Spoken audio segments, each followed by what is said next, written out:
In today's video, I'm going to teach you how to copy and paste tables from Deepseek to Google Docs.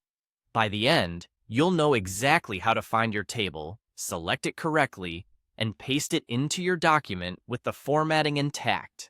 Start by opening your web browser and heading to Google. In the search bar, type Deepseek and press Enter. From the results, click on the official Deepseek website. When the site loads, switch the interface to English so the button labels match what I'm describing.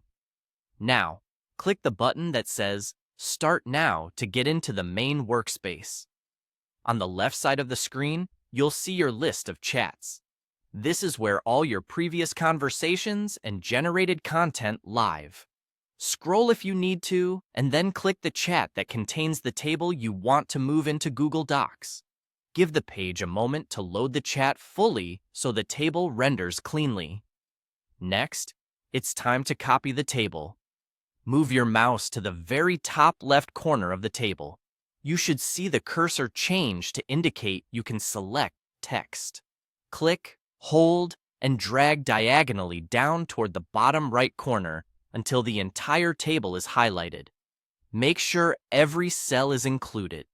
If you accidentally pick up extra text before or after the table, just release and try the drag again. Zooming in slightly can make this step easier if the table is dense.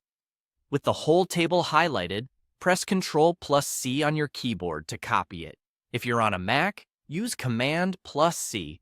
Give it a second to ensure the copy has completed. Now head to Google Docs. Open the document where you want the table to appear. This can be an existing document or a new one, whichever fits your workflow. Click inside the document to place the cursor exactly where you want the table to land. This helps prevent the table from appearing in an unexpected spot. To paste, press Ctrl+V on your keyboard. On a Mac, that's Command+V. The table should appear with its rows and columns preserved. If it takes a moment, that's normal while the document processes the formatting. Look over the pasted table to confirm it matches what you saw in Deepseek. If something looks off, it usually means part of the table wasn't fully highlighted during the copy, so simply go back, reselect from the top left to the bottom right, and paste again. That's it. You've successfully copied a table from Deepseek and pasted it into Google Docs with clean, readable formatting.